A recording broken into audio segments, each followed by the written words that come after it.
Hello everyone. Madhya Pradesh लोक सेवा आयोग की तैयारी कर रहे तमाम अभ्यर्थी जितने भी छात्र छात्राएं हैं उन सब के लिए आज का ये सामान्य विज्ञान का वीडियो समर्पित है। आप सभी अपने तैयारी को आगे बढ़ाते रहें, दिन रात मेहनत करें, मेहनत का फल बहुत अच्छा होगा, बहुत मीठा होगा। तो चलिए स्टार्ट करते हैं। आपके बीच मैंने एक वीडियो रखा था सामान्य विज्ञान पार्ट 1, तो इसको आप देखेंगे। जहां भी आपको कोई प्रॉब्लम लगे या कुछ क्वेश्चन पूछने हो तो आपके कमेंट सादर आमंत्रित हैं। मैं हमेशा मिलता हूं आपको यहां। जो भी मुझसे जुड़ना चाहे, आजाद जेपीएससी एकेडमी है ना, Azad JPSC academy, unit of Azad group, unit of Azad group. मैं यहां आपको मिलूंगा जेपीएससी के लिए। तो मध्य प्रदेश के वैसे छात्र छात्राएं जिन्होंने जेपीएससी का फॉर्म भरा है या भविष्य में भरने वाले हैं, आप मुझसे यहां जुड़ सकते हैं, है ना। बाकी आप अपने प्लेटफॉर्म पे ही सही है ना। तो यहां मैं जेपीएससी की विशेष तैयारी करा रहा हूं और यहां रेगुलर क्लासेस चल रहे हैं। चलिए स्टार्ट करते हैं आज का सेशन। इस वीडियो को बहुत ध्यानपूर्वक देखना है और इस वीडियो में मैंने काफी चीजों को रखने का प्रयास किया है। तो सबसे पहले स्टार्ट करते हैं परिसंचरण तंत्र। यहां पे ध्यान दीजिएगा, मैंने थोड़े छोटे छोटे लिख रखे हैं ताकि आपको ज्यादा से ज्यादा कंटेंट मिले और मेरी बातों को, कही गई बातों को ध्यानपूर्वक सुनना है। कॉपी पेन लेके बैठना है ताकि आप चीजों को नोट कर सकें। ज्यादा आप कोशिश करें कि दिमाग में डालें, क्योंकि कंटेंट जब आपके दिमाग में होते हैं ना, वही आप एग्जाम में लिखते हैं। ठीक है, याद करने का कोशिश करें और मेरा पूरा प्रयास रहेगा कि आपको मैं याद कराते चलूं। चलिए, परिसंचरण तंत्र। परिसंचरण तंत्र एक्चुअली होता क्या है, ध्यान दीजिएगा। परिसंचरण तंत्र में क्या आते हैं? हृदय यानी हार्ट, रुधिर और रुधिर वाहिकाएं, इनको मिला के इन सबको क्या बोलते हैं? परिसंचरण तंत्र। ठीक है, परिसंचरण तंत्र की खोज किसने की थी? तो ये विलियम हार्वे ने की थी। विलियम हार्वे ने क्या की थी? परिसंचरण तंत्र की खोज। ठीक, अब सवाल उठता है कि रुधिर का अध्ययन, रुधिर का अध्ययन क्या कहलाता है? तो वो कहलाता है हिमेटोलॉजी। हिमेटोलॉजी। अब आते हैं हम हृदय पे। सबसे पहले हृदय को देखते हैं। तो हमारा जो मानव शरीर का जो हृदय है वो 4 कक्षीय है, यानी हमारे हृदय में 4 चैम्बर हैं। 4 चैम्बर कैसे कैसे हैं? तो ऊपर देखिए, दायां अलिंद इधर, इधर बायां अलिंद, यानी लेफ्ट ऑरिकल, और ये राइट ऑरिकल होगा। ठीक है, नीचे होगा 2, यानी दायां निलय यानी राइट वेंट्रिकल और लेफ्ट वेंट्रिकल। इसका जो भार सामान्यतः हृदय का, यानी जो हमारे हार्ट होते हैं, हार्ट कहां होता है? लेफ्ट साइड में। मानव के लेफ्ट साइड इधर हार्ट होता है।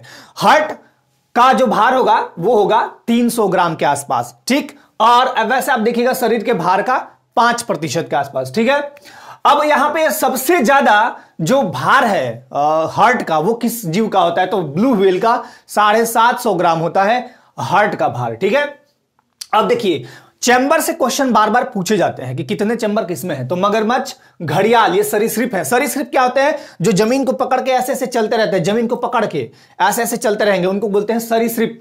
उनमें 4 चैम्बर होते हैं। मगरमच्छ और घड़ियाल में 4 चैम्बर होते हैं। ठीक है, मत्स्य वर्ग मतलब मछली वर्ग में 2 कोष्ठ होते हैं। ठीक, और सरीसृप, सरीसृप मैंने बताया चलने वाले, जमीन को पकड़ के चलने वाले, ऊपर नहीं उठ सकते हैं, वो जमीन को पकड़ के चलेंगे। जैसे मानो क्या है, सरीसृप नहीं है, आप पैर को ऊपर उठाते हैं, नीचे ऊपर नीचे से करते हैं ना। सांप को देखिए, सांप सरीसृप है, पकड़ के चलता है। उभयचर, उभयचर एम्फीबियन को बोलते हैं, यानी जो जल और स्थल दोनों में रहता है। उभयचर का सबसे बढ़िया उदाहरण है मेढक। मेढक को देखिएगा, पानी भी रहता है और बाहर भी रहता है। तो सरीसृप और उभयचरों में 3 चैम्बर होते हैं। आप बोलेगा सर घड़ियाल सरीसृप है, तो हाँ, इसमें 4 चैम्बर होते हैं, लेकिन बाकी जितने भी सरीसृप होंगे उनमें 3 चैम्बर। ठीक है, चलिए, रक्त में शरीर में रक्त परिसंचरण कौन करता है? तो वो करता है धमनी। धमनी यानी आर्टरीज। आर्टरीज क्या करता है? शरीर में रक्त परिसंचरण करता है। हृदय के शुद्ध रुधिर, देखिए शुद्ध रुधिर किसको बोलते हैं? जिस रुधिर में ऑक्सीजन मिला हुआ हो उसको बोलते हैं हम ऑक्सी हीमोग्लोबिन। ऑक्सी हीमोग्लोबिन मतलब शुद्ध रक्त, यानी हृदय के शुद्ध रुधिर को शरीर के विभिन्न अंगों तक ले जाते हैं। क्या कौन ले जाते हैं? ये धमनी ले जाते हैं। ठीक, सबसे बड़ी धमनी, ये काफी बार क्वेश्चन पूछे गए हैं, वो है महाधमनी यानी अर्टा। ठीक है, एक इसका उदाहरण मतलब अपवाद है, अपवाद का उदाहरण है पल्मोनरी आर्टरी, यानी फुफ्फुस धमनी। क्या? फुफ्फुस धमनी। फुफ्फुस धमनी अशुद्ध रक्त का वहन करती है। धमनियां क्या करती हैं? शुद्ध रक्त ले जाती हैं। ठीक, धमनियां शुद्ध रक्त ले जाती है, लेकिन एक धमनी ऐसी है जिसको बोलते हैं पल्मोनरी आर्टरी, यानी फुफ्फुस धमनी अशुद्ध रक्त वहन करती है, यानी अपवाद हुआ। ठीक, अब आते हैं वेन्स में। हमारे बॉडी में वेन्स भी है, सिरा जिसको बोलते हैं, अशुद्ध रक्त ले जाती है। वेन्स का काम क्या होता है? अशुद्ध रक्त को ले जाना। लेकिन इसका एक अपवाद है, पल्मोनरी वेन। पल्मोनरी मतलब वेन मतलब फुफ्फुस सीरा, इसका भी एक अपवाद है। ठीक है, अब हृदय स्पंदन, हृदय स्पंदन की जांच कैसे करते हैं? तो ईसीजी से। कभी देखिएगा हृदय स्पंदन की जांच डॉक्टर करते हैं। ईसीजी का फुल फॉर्म क्या होता है? तो इलेक्ट्रोकार्डियोग्राम। क्या होता है? इलेक्ट्रोकार्डियोग्राम। ठीक है, चलिए नाड़ी स्पंदन। देखिए कभी भी कोई बीमार होता है तो दो तीन चीज बहुत ध्यानपूर्वक देखा जाता है। पहला बीपी, ब्लड प्रेशर, कि इसका ब्लड प्रेशर ठीक है कि नहीं। अच्छा, ब्लड प्रेशर को मापते किसमें है? तो स्फिग्मोमैनोमीटर में। बीपी कितना होना चाहिए सामान्यतः? 120/80, 120 mmHg और बटा 80 mmHg। ऊपर वाले को बोलते हैं 120 को सिस्टोलिक और नीचे वाले को बोलते हैं डायस्टोलिक। ध्यान दीजिए, बीपी क्यों चेक करते हैं? क्योंकि आपके बॉडी में ब्लड सर्कुलेशन ठीक है कि नहीं, पूरे बॉडी में। अगर ब्लड सर्कुलेशन ठीक है दैट मींस आप ठीक ठाक स्थिति में हैं। और अगर वो हाई है ना, हाई है या लो है, तब फिर उसके लिए दिक्कत होता है बॉडी में। मतलब आपको, क्योंकि बॉडी में क्या है, हमारा ब्लड सर्कुलेशन ठीक है, तभी हम बोल पा रहे हैं, तभी हम चल पा रहे हैं, खा पी पा रहे हैं, है ना। ये चीज ध्यान रखिएगा।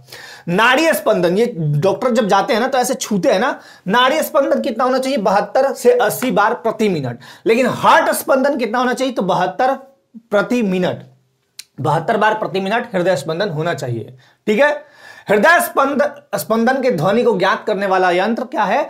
स्टेथोस्कोप। क्या है? स्टेथोस्कोप। उससे ऐसे ऐसे डॉक्टर लगा के और यहां पे रखते हैं, जांच करते हैं कि 72 बार प्रति मिनट इसका हृदय धड़क रहा है कि नहीं, है ना। लब डब आवाज सुनाई देता है।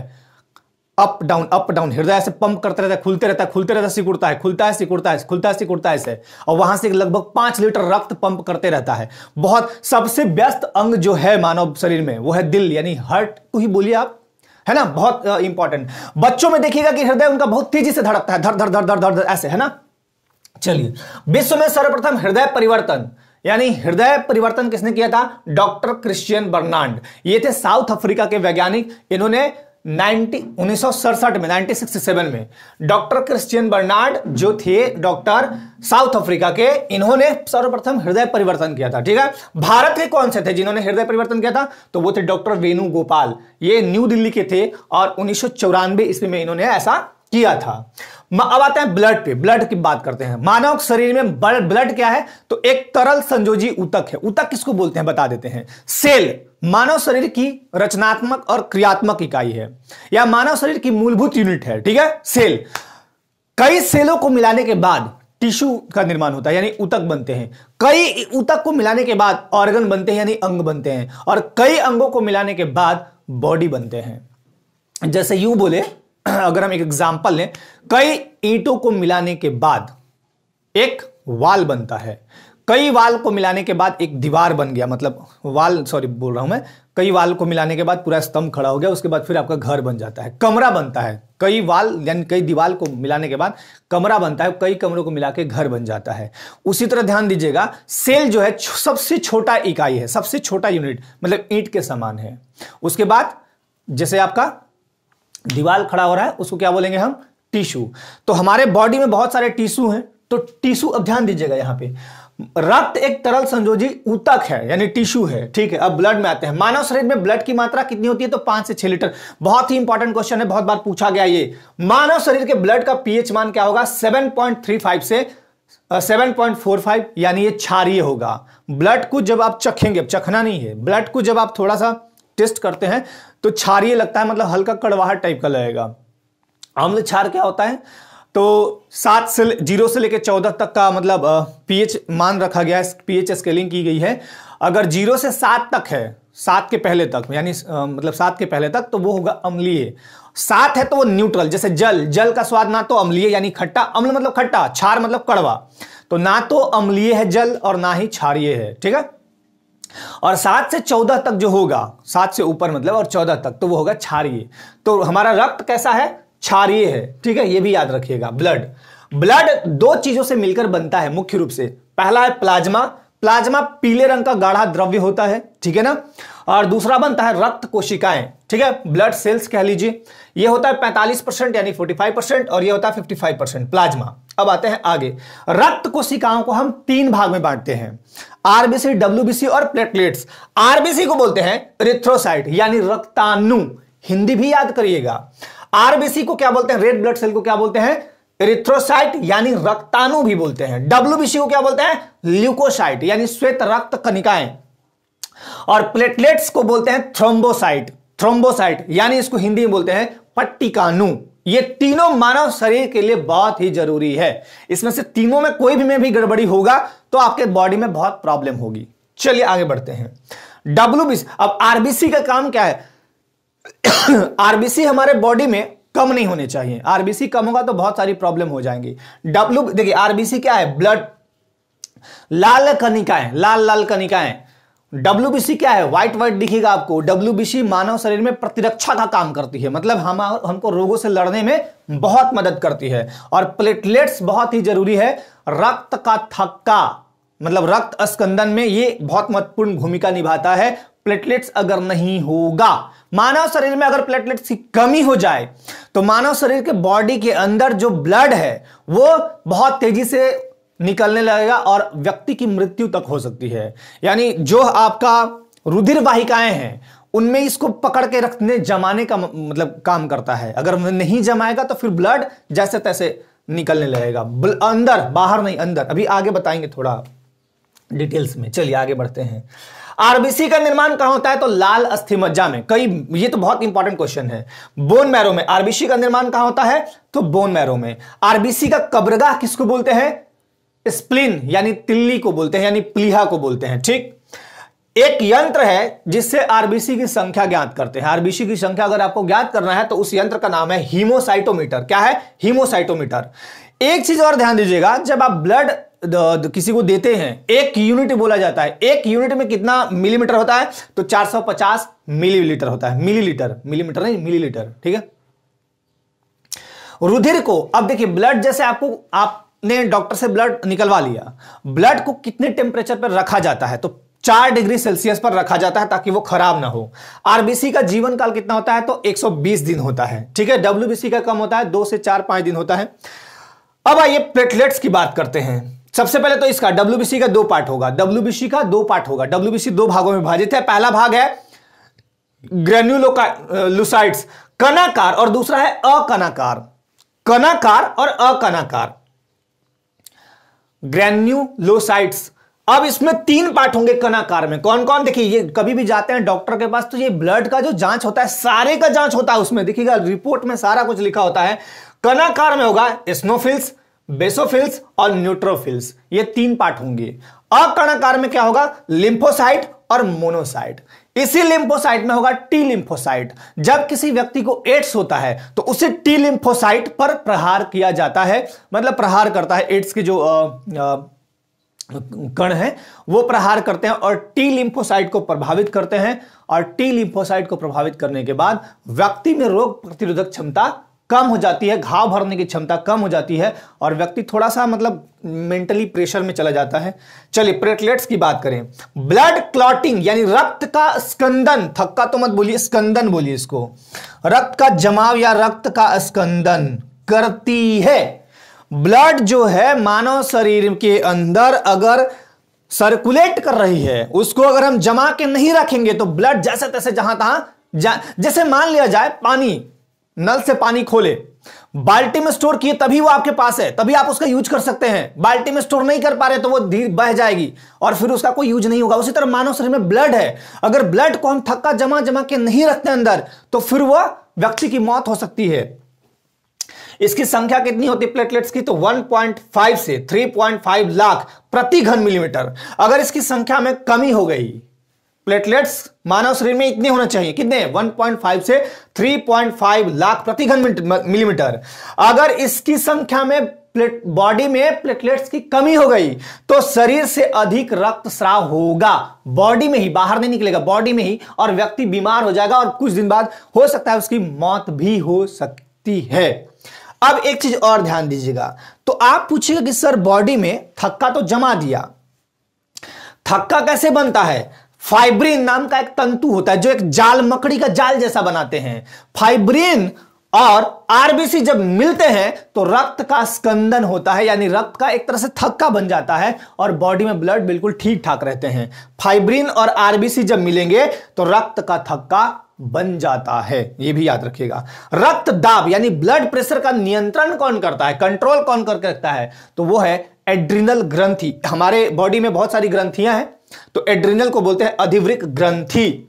हाइपरटेंशन यानी उच्च रक्तचाप, उच्च रक्तचाप के रोगियों को बोला जाता है कि नमक का सेवन मत कीजिए या कम कीजिए, बिल्कुल कम। हाइपरटेंशन कब होगा, जब आपका ब्लड प्रेशर 140/90 यानी सिस्टोलिक बाई डायस्टोलिक 140/90 से ऊपर चला जाए या इतना हो तो अब आपको क्या होगा, हाइपरटेंशन यानी उच्च रक्तचाप।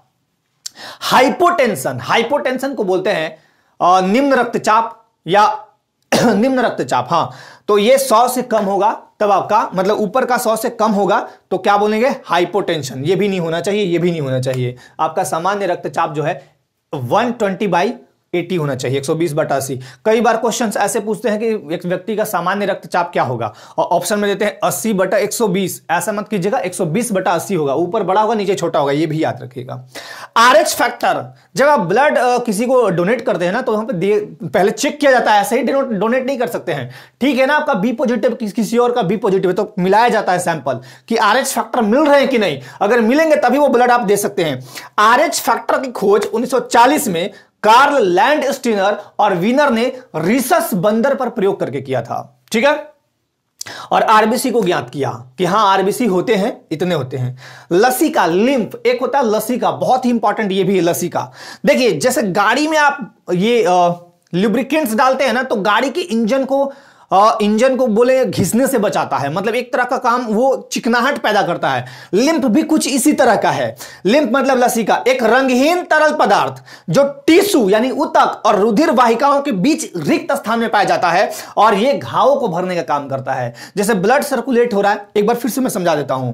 एक रंगहीन तरल पदार्थ जो टिश्यू यानी ऊतक और रुधिर वाहिनियों के बीच रिक्त यानी जो गैप है उसमें पाया जाता है, यह होता है लसिका यानी लिम्फ। घावों को भरता है। जैसे मान लीजिए ब्लड सर्कुलेट हो रहा है, आपका टिश्यू है, वहां पे किसी तरह का घाव हो गया तो भरेगा कौन, यही भरता है लिम्फ, ठीक है। ये भी बहुत इंपॉर्टेंट है। यूनिवर्सल डोनर बोलते हैं ओ ब्लड ग्रुप को, ठीक, और यूनिवर्सल रिसेप्टर बोलते हैं एबी को। सार्वत्रिक दाता बोलते हैं ओ ब्लड ग्रुप को और सार्वत्रिक गाही एबी को बोलते हैं। ब्लड ग्रुप 4 हैं, ओ, एबी, फिर ए और बी। भारत में सबसे ज्यादा ब्लड ग्रुप बी पॉजिटिव वालों की संख्या ज्यादा है।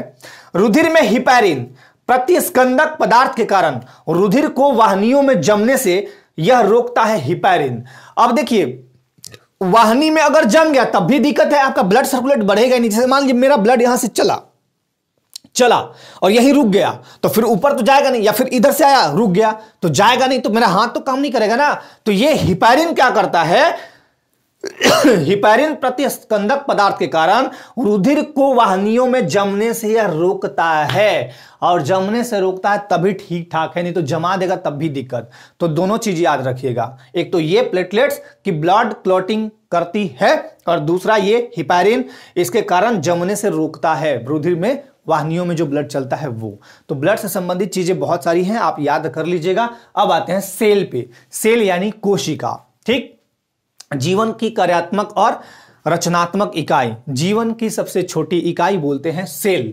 सेल के अध्ययन को बोलते हैं हम साइटोलॉजी। खोज किसने की थी, तो 1665 में रॉबर्ट हुक ने की थी, लेकिन रॉबर्ट हुक ने मृत कोशिका को खोजा था। तो सवाल उठता है कि जीवित कोशिका को किसने खोजा था, तो ध्यान दीजिएगा।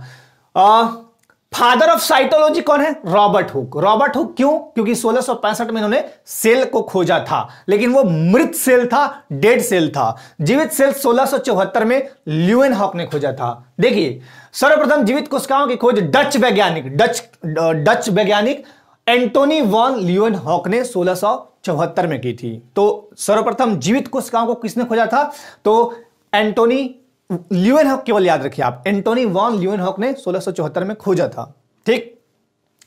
कोशिका विषाणुओं में नहीं होता, यह भी याद रखिएगा।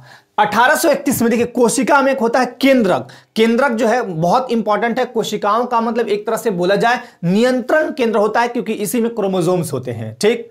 आगे बताएंगे। सर्वप्रथम हो गया ये 1831 ईस्वी में रॉबर्ट ब्राउन ने कोशिका में केंद्रक की खोज की थी। कोशिका में केंद्रक है कि नहीं, है ना, तो उसकी खोज किसने की थी, रॉबर्ट ब्राउन ने 1831 में। 1838 में और 1839 में क्रमानुसार। 1838 में जर्मन भारतीय शास्त्री मैथियस स्लाइडेन, जिसको आप बोलते हैं एम स्लाइडेन, और टी श्वान 1839 में ब्रिटिश वैज्ञानिक थियोडोर स्वान यानी टी श्वान, इन दोनों ने क्या किया था, कोशिका सिद्धांत दिया था। इस सिद्धांत के अनुसार इन्होंने बताया था कि सभी पौधे और जंतु सेल से बने हैं और जीवन की क्रियात्मक और रचनात्मक इकाई सेल होती है। एक मिनट, सेल होती है, ठीक है। चलिए, सेल, उसके बाद बनता है टिश्यू, उसके बाद बनता है ऑर्गन, उसके बाद बनता है हमारा बॉडी। सेल सबसे छोटी इकाई, उस कई सेलों को मिलाकर हमारा टिश्यू ये बन गया ऊतक, है ना, टिश्यू।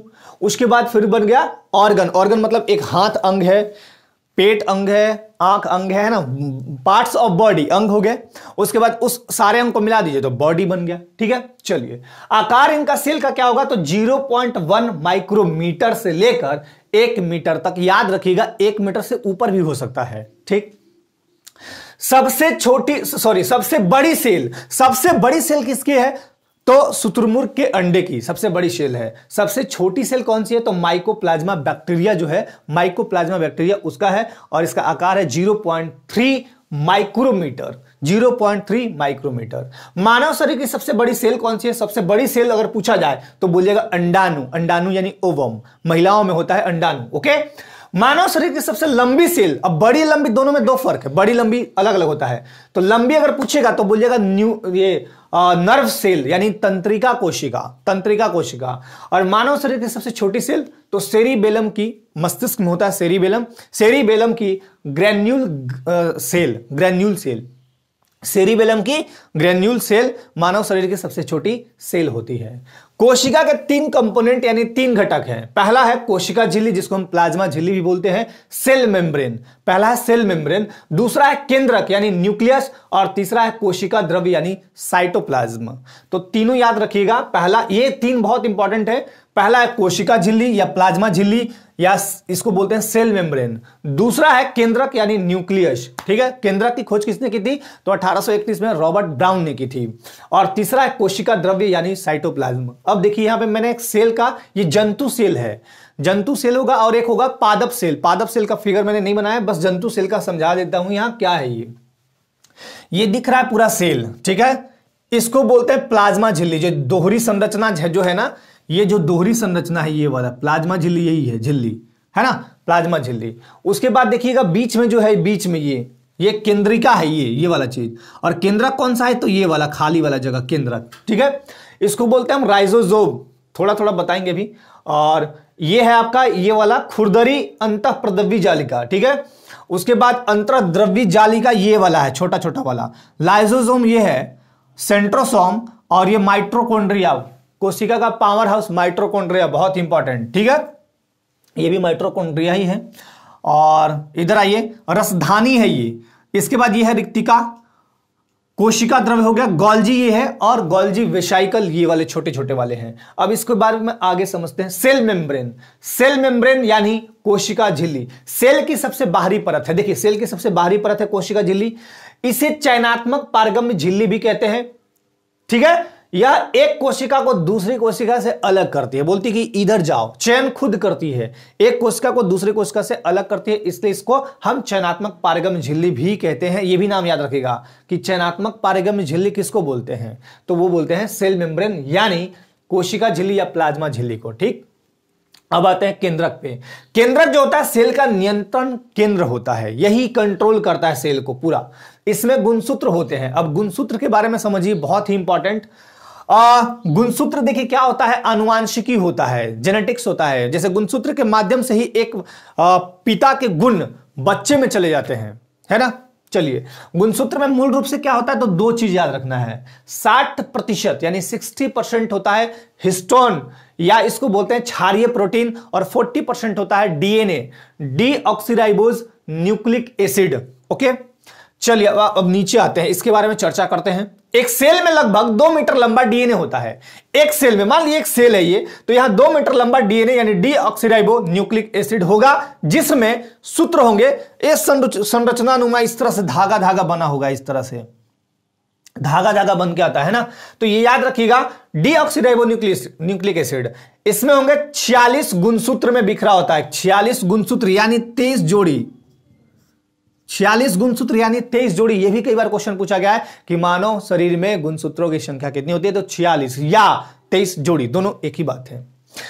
22 जोड़े तो दोनों में समान होते हैं। अगर हम बात करें 22 जोड़ों की, तो 22 जोड़े दोनों में समान होते हैं। 22 जोड़े मतलब 21 प्लस x, 21 प्लस x, ऐसे तो 22 हो गए। लेकिन 23वां जोड़ा निर्णायक होता है, किसके लिए? लिंग निर्धारण के लिए 23वां जोड़ा। अब ध्यान दीजिएगा, 22 जोड़े तो एकदम बिल्कुल सेम होंगे, मतलब 22 मैंने लिख दिया, 22 जो भी है लिख दिया, जो भी होंगे। जैसे महिलाओं में x होते हैं 22। अब 22 जोड़े, सॉरी 23वां जोड़ा की मैं बात कर रहा हूं। 23वां जोड़ा जो होगा, देखिए दोनों में फर्क है। 23वां जोड़ा 22 प्लस x, ये तो 23वां जोड़ा दो तरीके से होगा। ये मेल में, ये मेल का मैंने बताया है। देखिए 23वां जोड़ी लिंग निर्धारण करता है। नारियों में गुणसूत्र एक समान ही होते हैं, लेकिन पुरुषों में जो होता है वो चेंज होता है। 22 प्लस x यानी 23वां ये हो गया, एक तो कंडीशन ये हो गया। दूसरा कंडीशन यहां 22 प्लस y, शुक्राणु होता है किसमें? पुरुषों में, और अंडाणु होता है महिलाओं में। अब देखिए फर्टिलाइजेशन के दौरान अगर अंडाणु मतलब महिला वाला अंडाणु अगर एक्स वाले शुक्राणु से मिलता है, अंडाणु जो है यानी ये 22 प्लस एक्स जो है, अगर 22 प्लस एक्स से मैच करता है तो जाइगोट के टाइम 23वां जोड़ी जो बनेगा वो एक्स बनेगा। यहां भी एक्स लिया, यहां भी एक्स लिया, तो लड़की होगी। ठीक, एक बार फिर से, 23वां जोड़ी जो है लिंग निर्धारण करता है। अगर अंडाणु जो है, यहां पे अंडाणु एक्स वाले शुक्राणु के साथ मिलती है, तो जाइगोट के बाद जो 23वां जोड़ी बनेगा वो बनेगा एक्स यानी वो लड़की होगी। ठीक है, डॉक्टर ऐसे ही पता कर लेते हैं कि लड़की है लड़का है। ऐसा थोड़ा है कि तुरंत दिख जाता है उनको एक ही महीने में कि क्या है, इसी के माध्यम से मालूम कर लेते हैं। चलिए, अगर अंडाणु वाई शुक्राणु, देखिए अबर बार ये वाला लेगा, वाई शुक्राणु के साथ मैच करता है तो जाइगोट यानी 23वीं जोड़ी जो बनेगी वो एक्स वाई, और एक्स वाई जब बनेगा तो वो लड़का होगा। ये याद रखिएगा, क्वेश्चंस पूछे जाते हैं ये, यहां से ये पूछे जाते हैं दो टाइप के क्वेश्चन। पहला गुणसूत्रों की संख्या कितनी है, फिर दूसरा पूछेगा कि लिंग निर्धारण कौन सा करता है, माता का या पिता का, मतलब माता का या पिता का, तो बोलिएगा पिता वाला करेगा। ठीक है, यानी ये मेल वाला। आनुवंशिकी यानी जेनेटिक्स का पिता कौन है? Gregor John Mendel. मटर के पौधे पर सर्वप्रथम इन्होंने प्रयोग किया था, और इनको बोलते हैं हम जेनेटिक्स यानी फादर ऑफ जेनेटिक्स बोलिए, या आनुवंशिकी का पिता ग्रेगर जॉन मेंडल। ये भी क्वेश्चन बहुत बार पूछे गए हैं, याद रखिएगा। जेम्स वाटसन और क्रिक ने 1953 में डीएनए की डबल हेलिकल स्ट्रक्चर या मॉडल बोलिए, डीएनए की द्विकुंडलित संरचना प्रस्तुत की थी। कौन? जेम्स वाटसन और फ्रांसिस क्रिक ने 1953 में। तो इनको 1962 में नोबेल प्राइज मिला। और अगर आपसे पूछा जाए कि गुणसूत्र का नामकरण किसने किया, तो आप बोलेंगे वाल्डेयर ने। किसने? वाल्डेयर नहीं, वाल्डेयर। चलिए जीन समझते हैं। अब जीन समझते हैं, अब वो वाला जीन नहीं समझना, भूत प्रेत वाला जीन नहीं है ये जीन अंदर है, बॉडी के अंदर। यह आनुवांशिकी की यूनिट है, इकाई है।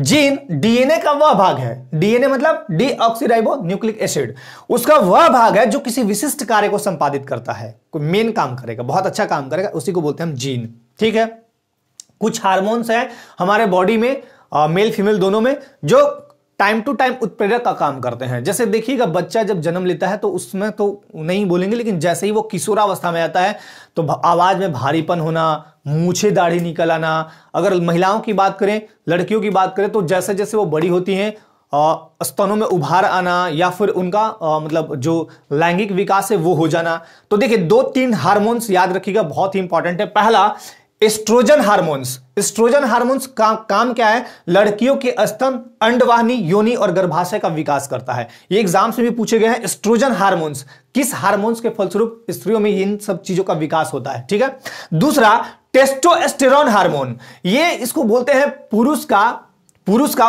पौरस विकास हार्मोन, है ना, पौरस विकास हार्मोन इसको बोलते हैं, टेस्टोस्टेरोन को।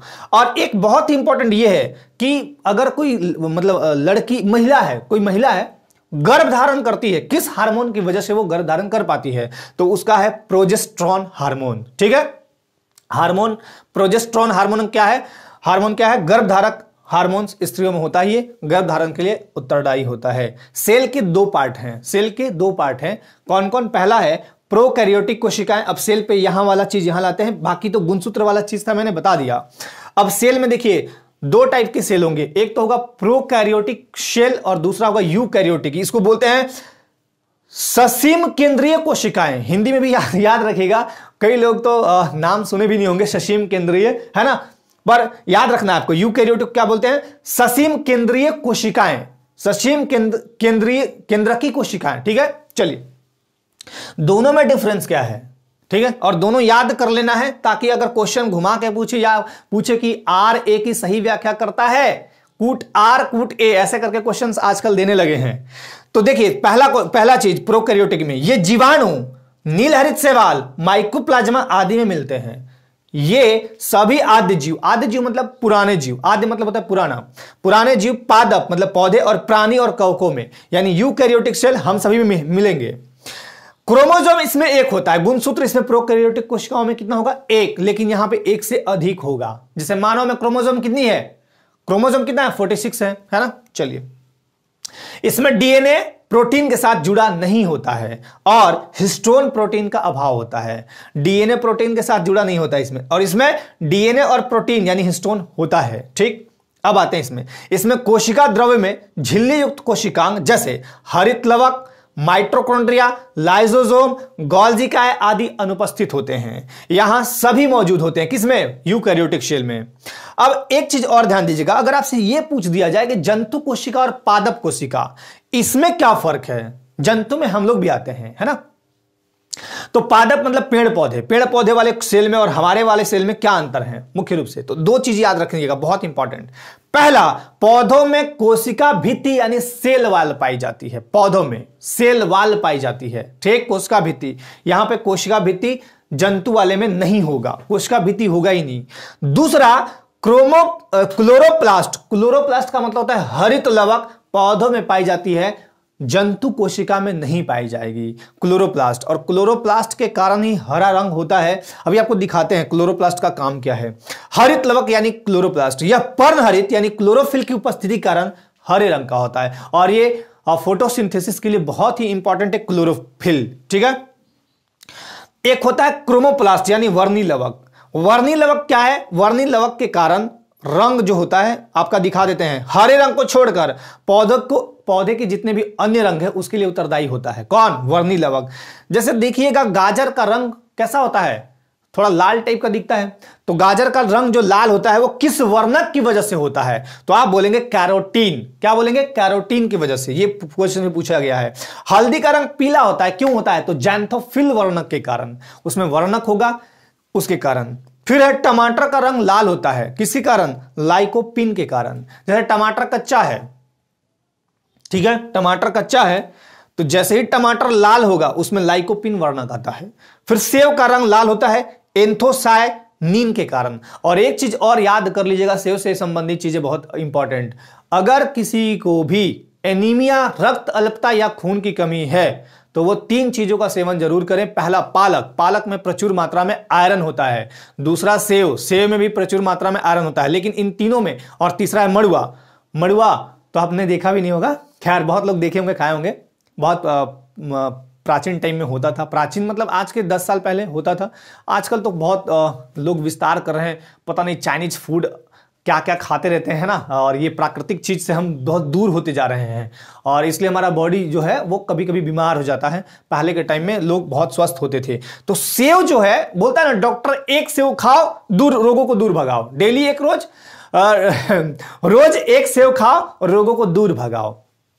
तो सेव में पर्याप्त मात्रा में भी आयरन होता है। तो अगर किसी को खून की कमी, रक्त अल्पता या एनीमिया है तो उस व्यक्ति को सबसे ज्यादा पालक खाने चाहिए, सेव खाने चाहिए, मड़ुआ। इन तीनों में अगर सबसे पूछा प्रचुर मात्रा में तो बोलिएगा पालक। पालक में प्रचुर मात्रा में सेव ये आयरन होता है। पपीता का रंग जो होता है पीला, वो होता है कैरिका जैंथिन वर्णक के कारण। एक चीज और आप याद रखिएगा, चाय जो है वो जब आप पीते हैं तो नींद उड़ जाता है आपका। जैसे नींद आ रहा है, चाय पिए तो थोड़ा देर के लिए आप जग जाते हैं, उसमें एक उत्प्रेरक होता है जो आपको जगाता है। उस उत्प्रेरक का नाम क्या है? थीन। चाय में क्या होता है? थीन।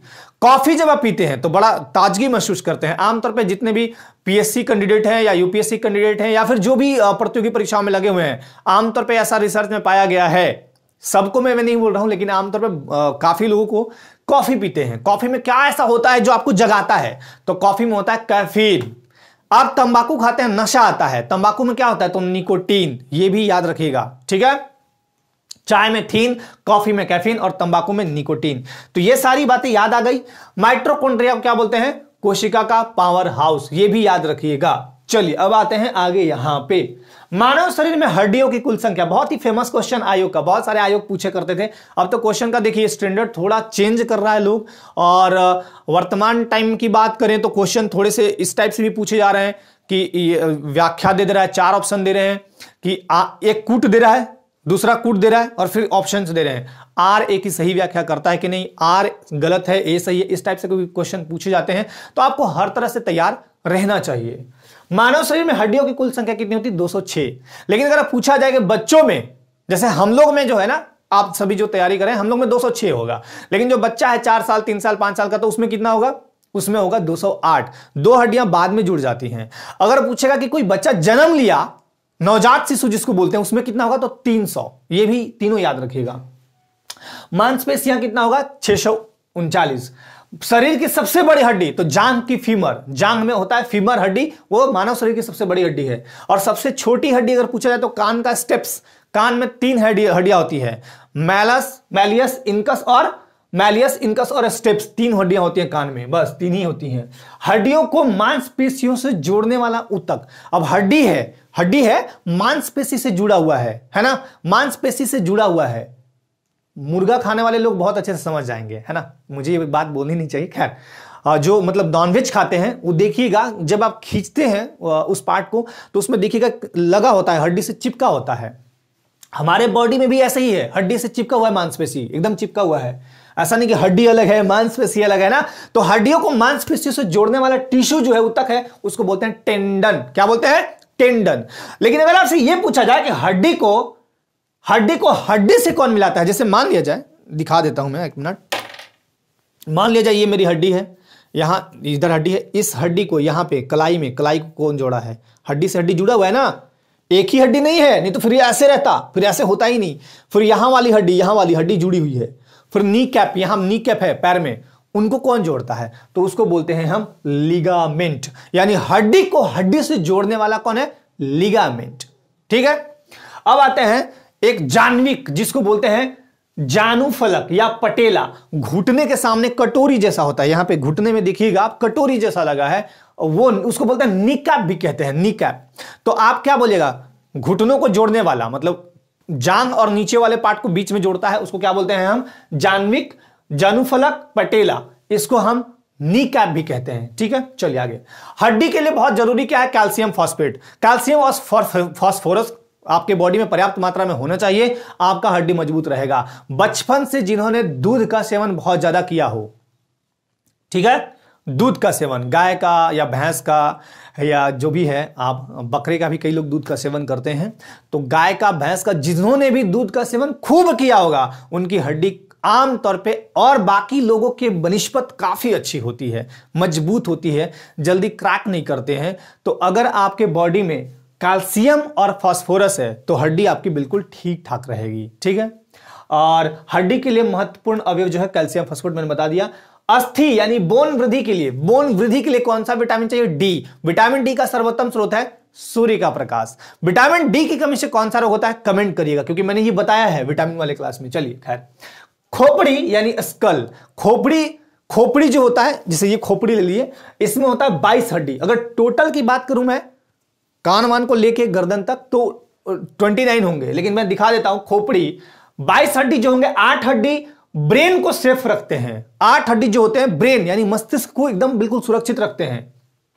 इन्हें क्रैनियम कपाल कहते हैं, क्यों कहते हैं, क्योंकि 8 हड्डी को ब्रेन, मतलब 8 हड्डी जो है ब्रेन को एकदम सुरक्षित रखते हैं, इसलिए इनको क्या बोलते हैं हम, क्रैनियम कपाल बोलते हैं। 14 हड्डी फेस बोन होते हैं, फेस बोन, ये बड़े सुंदर दिख रहे हैं, ये 14 बोन का कमाल है कि सुंदर दिख रहे हैं, है ना, खैर कोई नहीं। नेक बोन यानी गर्दन में बोन जो है वो एक ही है। और उसके बाद ईयर बोन, ईयर 2 हैं आपके, तो एक ईयर में 3 हड्डी है।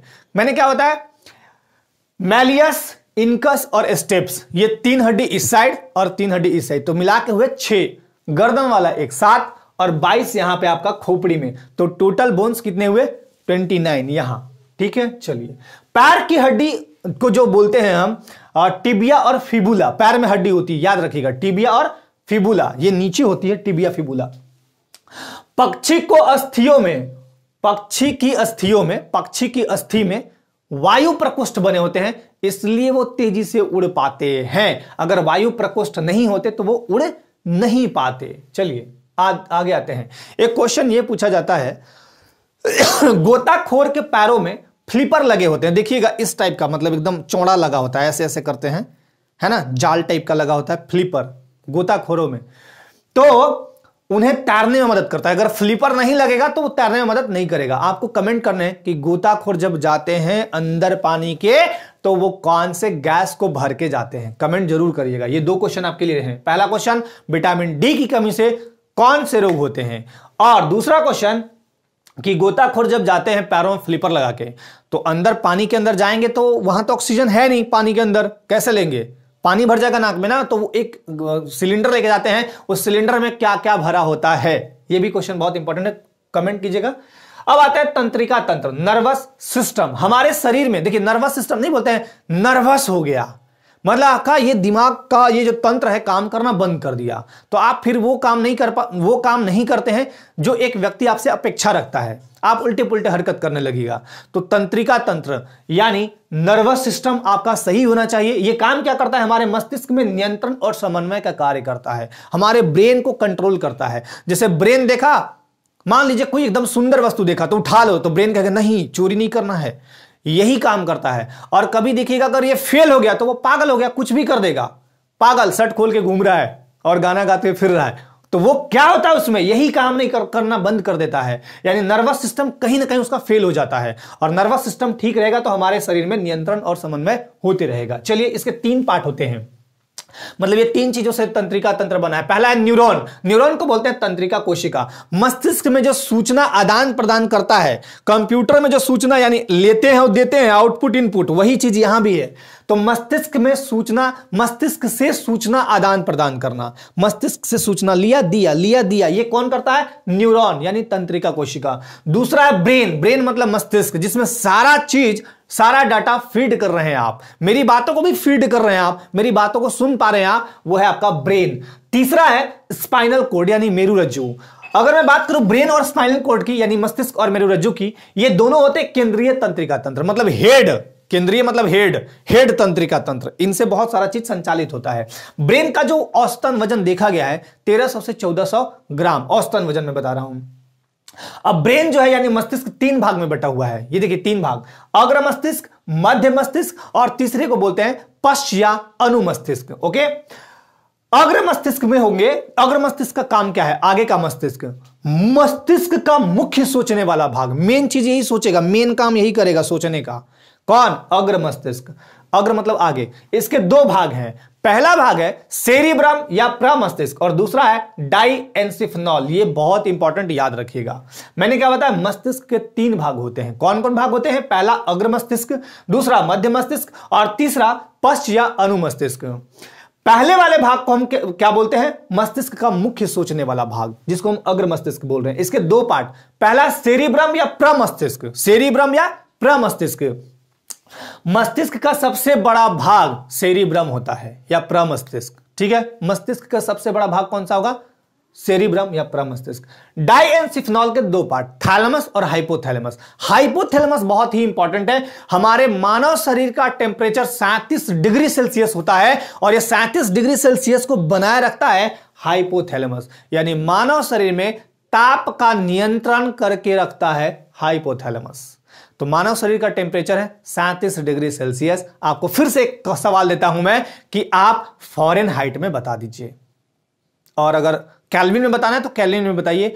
मानव शरीर का सामान्य टेम्परेचर मैंने बताया 37 डिग्री सेल्सियस। इसको कन्वर्ट करना है आपको कमेंट के माध्यम से कि कितने फ़ारेनहाइट होते हैं और कितने केल्विन होते हैं मानव शरीर का सामान्य तापमान, ठीक है। चलिए, दूसरा है मध्य मस्तिष्क और तीसरा है पश्च या अनुमस्तिष्क। देखिए, इसमें 2 पार्ट हैं आपका। पहला है सेरिबेलम। सेरिबेलम मस्तिष्क का दूसरा सबसे बड़ा भाग है। यह गति नियंत्रण, जैसे मान लिया हम बोल रहे हैं तो बोलेगा कि नहीं रुको, बच्चा लोग नहीं समझ पाएगा, थोड़ा स्पीड कम करो।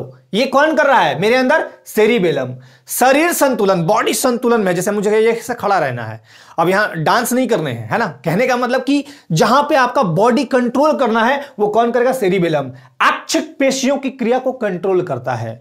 अब इच्छा कर रहा है कि सो जाऊं, बोलता है नहीं अभी रुको, पढ़ो। जैसे आपकी इच्छा होती है कि कुछ खा लूं, बोलता है पहले पढ़ो। ये कौन करता है? सेरिबेलम। ओके, चलिए अगला पार्ट है इसका मेडुला ऑब्लंगेटा। किसका? पश्च या अनुमस्तिष्क के दो भाग, पहला सेरिबेलम, दूसरा मेडुला ऑब्लंगेटा। मस्तिष्क का सबसे पीछे का भाग है, ठीक है, मस्तिष्क में जहां होगा पीछे का भाग है।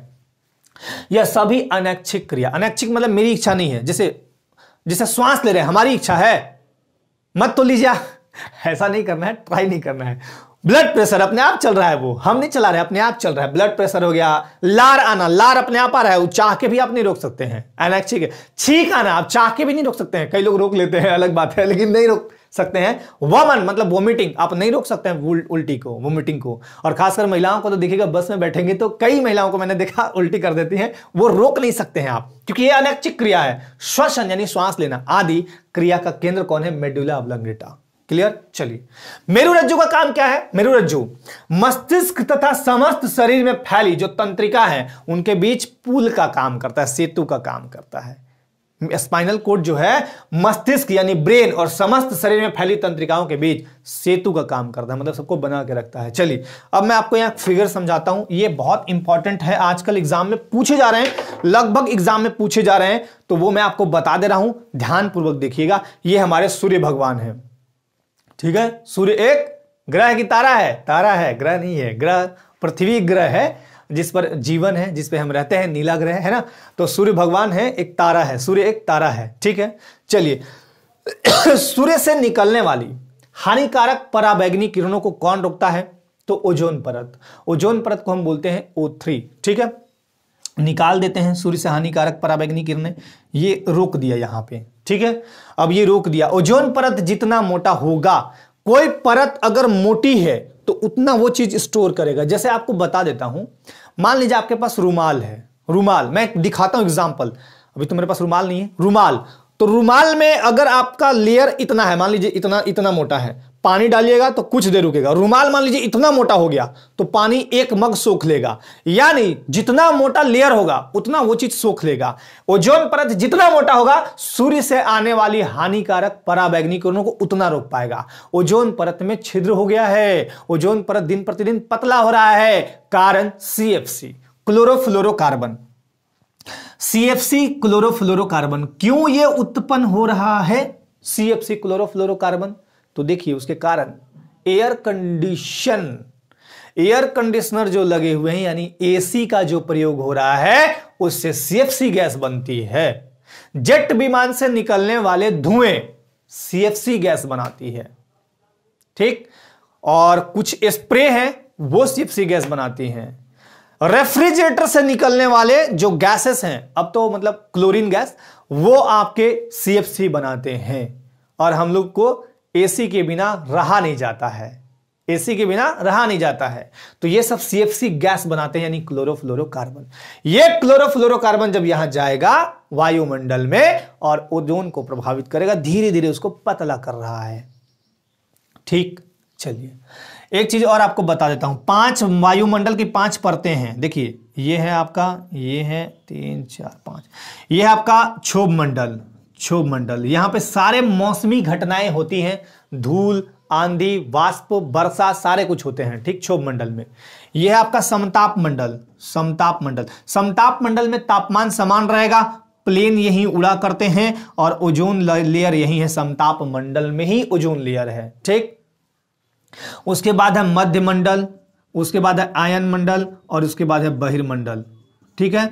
आयन मंडल से रेडियो तरंगे निकलती हैं, जिसके फलस्वरूप दीर्घ रेडियो तरंग, लघु रेडियो तरंग, है ना, तो इसके फलस्वरूप आप रेडियो, टीवी, मोबाइल वगैरह चला पाते हैं, ठीक। इतनी बातें याद रखिएगा। अब आते हैं मेन पॉइंट पे, जहां पे हम चल रहे थे।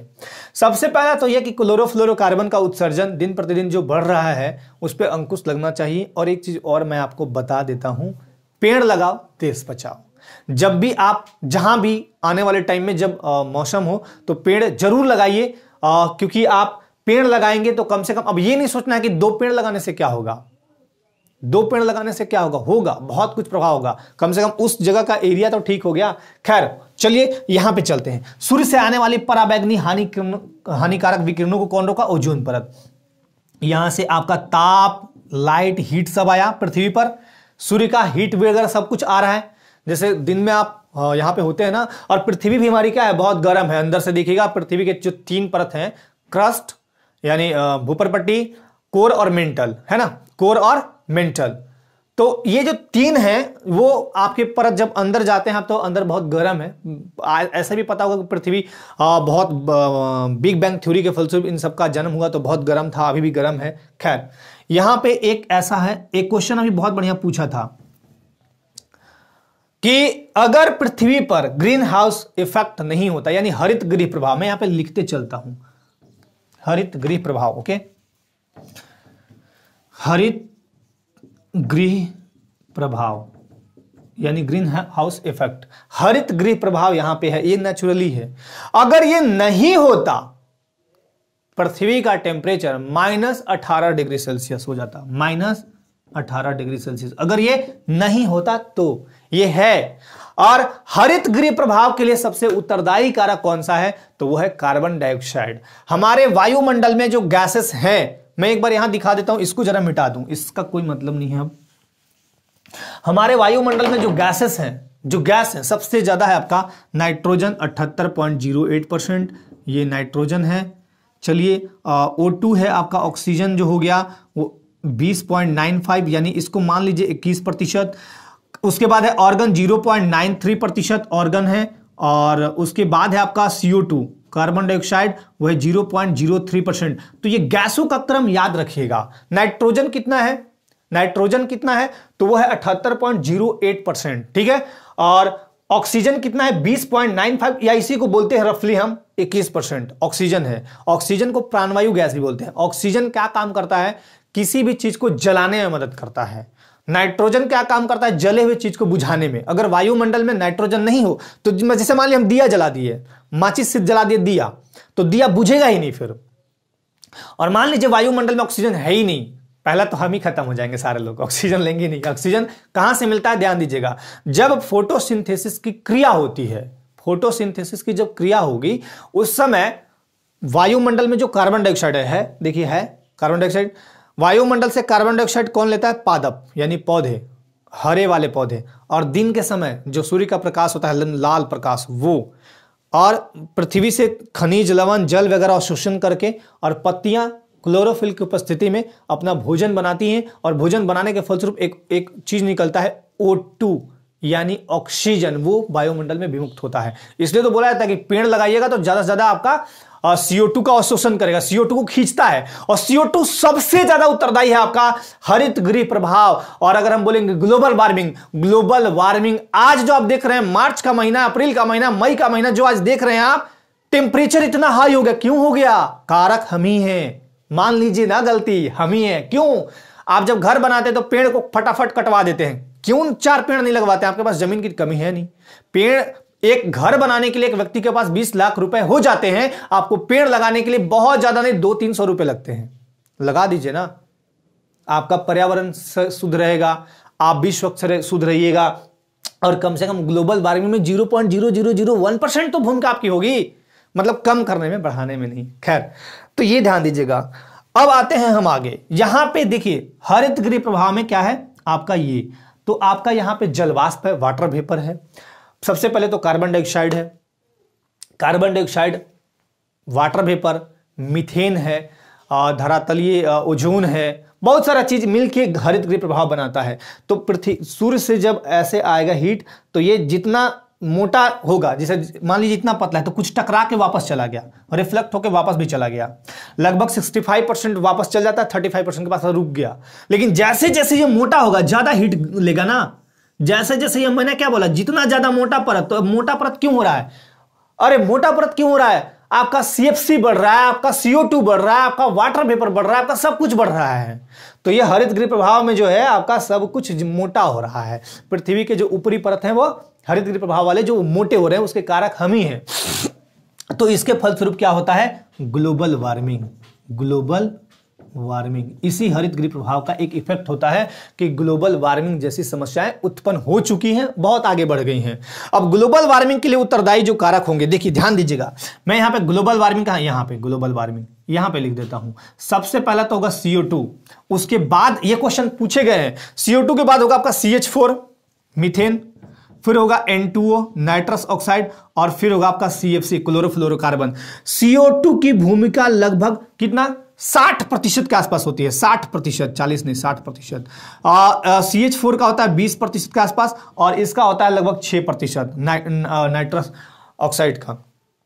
तो ग्लोबल वार्मिंग के लिए सबसे उत्तरदायी कारक है कार्बन डाइऑक्साइड, दूसरा सबसे उत्तरदायी कारक है मीथेन, तीसरा नाइट्रस ऑक्साइड, और चौथा CFC। अब आप एक बात बताइए, ग्लोबल वार्मिंग आप समझ लिए, ग्लोबल वार्मिंग क्यों हो रहा है उसके कारण मैंने बता दिए।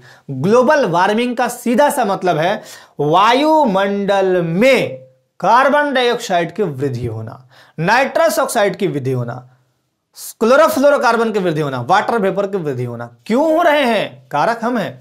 अब पृथ्वी पर जो हरित गृह प्रभाव पहले से नेचुरली जो लगी हुई है, एकदम जो आद्यकाल में चले जाइए आप, आद्यकाल में जब मानव जीवन रहते थे, मतलब मानव जीवन जब स्टार्ट हुआ था या कुछ दिन बाद, उस समय इतनी गर्मी नहीं हुई करते थे, नहीं होता था, कोई पंखा कूलर AC वगैरह नहीं थे।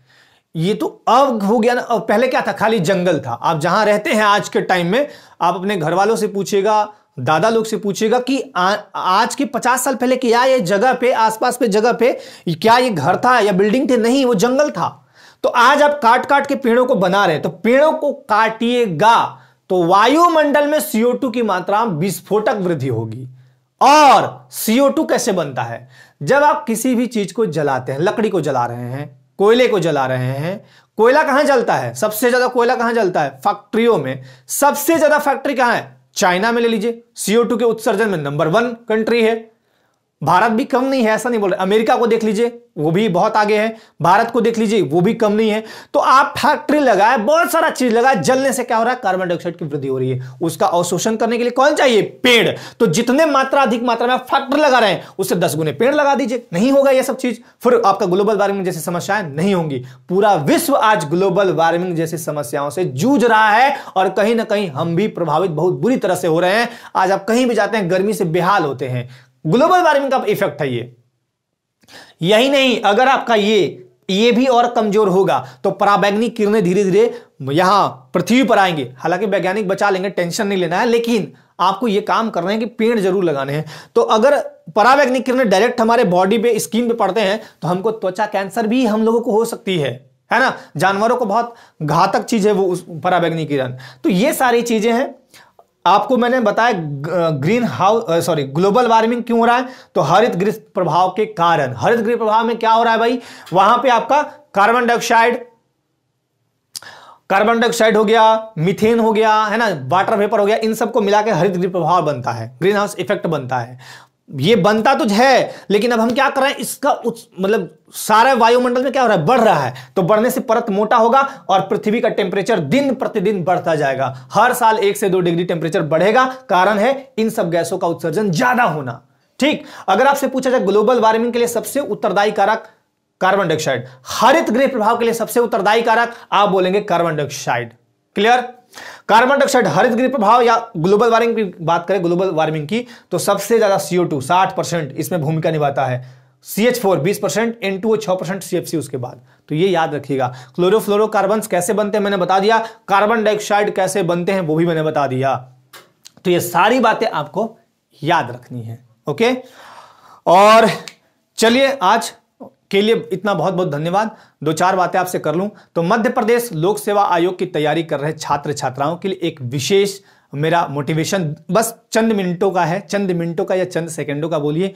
आप सभी अपना तैयारी दिन प्रतिदिन मेहनत कीजिए। ध्यान दीजिएगा, इस पूरे विश्व में सबसे जो इंपॉर्टेंट काम होता है या सबसे बोले हार्ड वर्क, वो होता है पढ़ाना। दूसरा सबसे हार्डेस्ट वर्क होगा पढ़ना, क्योंकि जब पढ़ते हैं या पढ़ाते हैं आप तो पूरा माइंड, पूरा बॉडी, पूरा सब कुछ आपको लगाना होता है। जैसे एक मजदूर जब खेत में काम करता है तो केवल वो शारीरिक रूप से कर रहा होता है, वहां पूरा दिमाग नहीं लगाना है, पूरा दिमाग नहीं लगाना, यहां पे पूरे दिमाग लगाना है। तो आप इस दुनिया के सबसे दूसरे अच्छे काम कर रहे हैं। तो जब अच्छा काम कीजिएगा तो हो सकता है कुछ लोग जो बुरे लोग हैं वो आपको क्रिटिसाइज करने का कोशिश करेंगे। खासकर लड़कियों को बहुत लोग क्रिटिसाइज करते हैं कि ये लोक सेवा का आयोग तैयारी करेगी। आप मत सुनिए उनकी बातों को, आप अपने आप को ध्यान केंद्रित करिए, अपने पढ़ाई पे फोकस कीजिए।